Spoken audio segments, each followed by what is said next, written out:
Zane Banks here, and this is a lesson request on playing major 7 lines.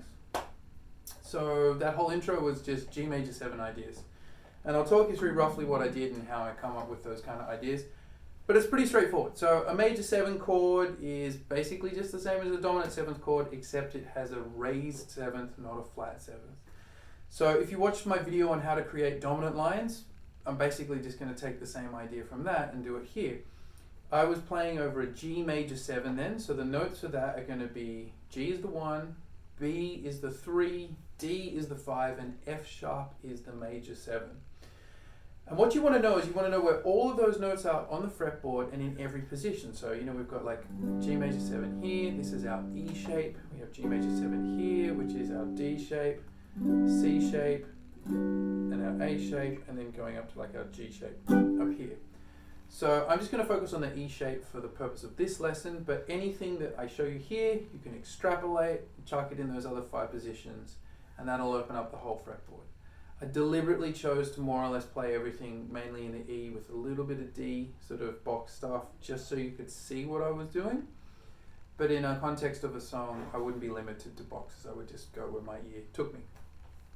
So what I would suggest you do, once you know where those notes are,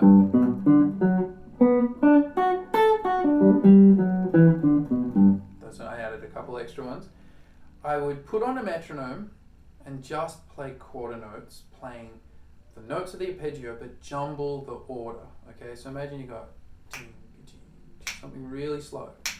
You want it to be painfully slow so you can think ahead. All right, that's the real key here, because it's a language that we're working on. So I'm going to jumble up these. I'm not going to play up the arpeggio, so I might go.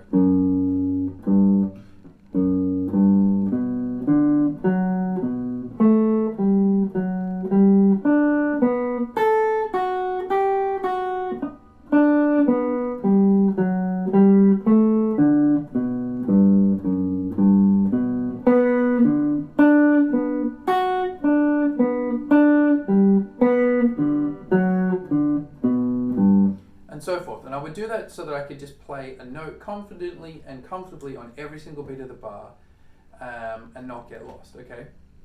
The whole point of doing that is all of the notes I'm playing there are chord tones, okay? I added by accident like a 9th every now and then because it's kind of hard to reduce your playing. Once you're used to playing lines, it's hard to reduce it back to this. But to build things up, you want to start by just playing chord tones because they are your safe resolution points for your lines. If you resolve a line to a chord tone, everything's going to be cool.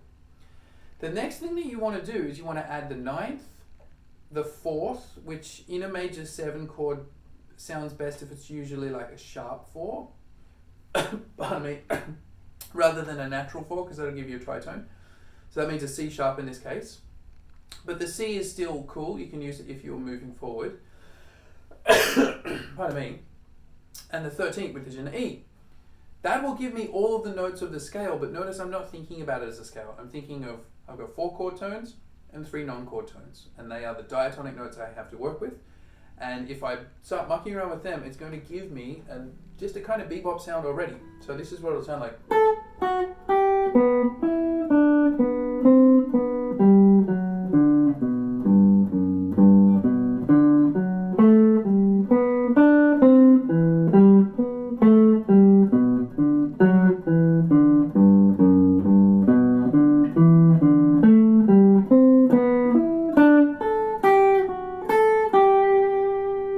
So it still sounds pretty like straighty 180, you know, diatonic stuff, but because I'm not playing scales, I'm not going.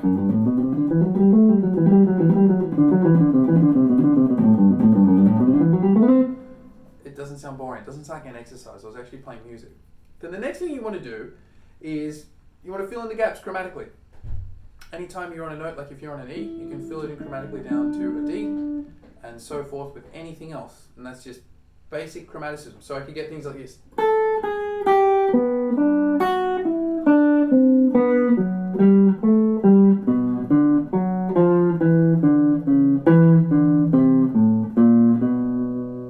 Now it's starting to sound like jazz. And the next thing you can do is you can add those approach lines that you get in bebop and Charlie Parker's playing, where you can take a note and you can start, say, a semitone above and then go a semitone below, or you can start a semitone above and then go a tone below and walk it up. now we get things like this. And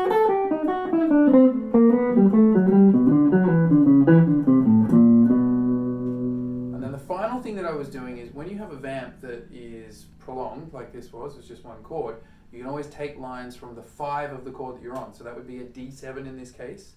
And it sounds cool if you turn that D7 into an altered chord or into a flat 9 chord. It makes it sound super bebop. So that would be a line that would be like this. That kind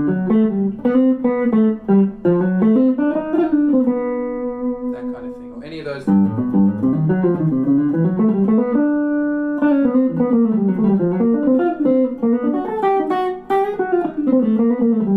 That stuff. Just makes it kind of interesting. It adds tension into what you're playing and then it resolves. That is basically all I do when I play major 7 stuff. And obviously I follow my ears. Like if I had a vamp, I'd be thinking about melodies. That's the most important thing.